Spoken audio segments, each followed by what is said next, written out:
येथे काल झालेल्या एका वाढदिवसामध्ये तलवारीचा नंगानाच करण्यात आला। नेमकी काय बातमी आहे पाहूयात।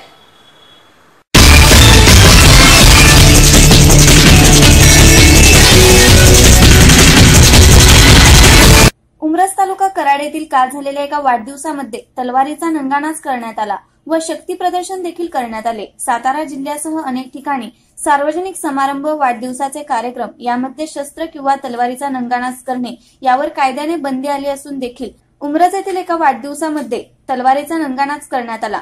त्यामुळे या ठिकाणी राहणाऱ्या सर्वसामान्य नागरिकांच्या मध्ये भीतीचे वातावरण निर्माण झाले होते। मात्र पोलीस याकडे दुर्लक्ष का करत आहेत, हाताची घडी तोंडावर बोट ही भूमिका का अवलंबत आहेत, असा सवाल नागरिकांच्यात निर्माण झाला आहे। असाच जर प्रकार होत राहिला तर भविष्यातील तरुण पिढी भाईगिरीच्या मार्गावर जाणार यात काही वावग नाही। वेळीच पोलीस यंत्रणेने अशा घटनांची दखल घेऊन कारवाई करावी अशी मागणी सर्वसामान्य जनतेतून व्यक्त होत आहे।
सातारा जिल्ह्यासह अनेक ठिकाणी सार्वजनिक कार्यक्रम, समारंभ किंवा एखादा वाढदिवसाचा कार्यक्रम असो, अशा ठिकाणी शस्त्र किंवा तलवारी नाचवणे हे कायद्याने बंधनकारक झालेले आहे।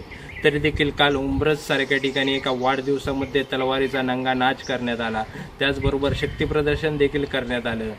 आज आपण ही परिस्थिती पाहिली असता या ठिकाणी जे सर्वसामान्य नागरिक राहतात यांच्यामध्ये एक भीतीचं वातावरण निर्माण झालेलं आहे। असा प्रकार घडला तरी उमरसची पोलीस यंत्रणा मात्र हाताची घडी आणि तोंडावर बोट ही भूमिका अवलंबून बसलेली आहे। त्यामुळे नागरिकांच्यात एक भीतीचं वातावरण निर्माण झालेलं आहे। गेल्या काही दिवसापूर्वी अशा पद्धतीचा प्रकार घडल्यानंतर पोलीस यंत्रणा त्यांच्यावर गुन्हे देखील दाखल करत होती। मात्र कालचा प्रकार पाहून पोलीस यंत्रणेची निष्क्रियता जनतेसमोर आलेली आहे। आपण पाहणार आहोत की काल जो प्रकार घडला या प्रकारामध्ये जो तलवारीचा नाच करण्यात आला यांच्यावर पोलीस यंत्रणा गुन्हे दाखल करणार की नाही याकडे आता सर्वसामान्य जनतेचे लक्ष आहे।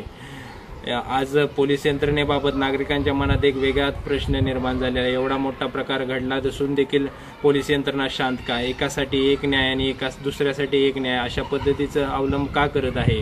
आपण पाहणार आहोत की पोलीस यंत्रणा कशा पद्धतीने यावर कारवाई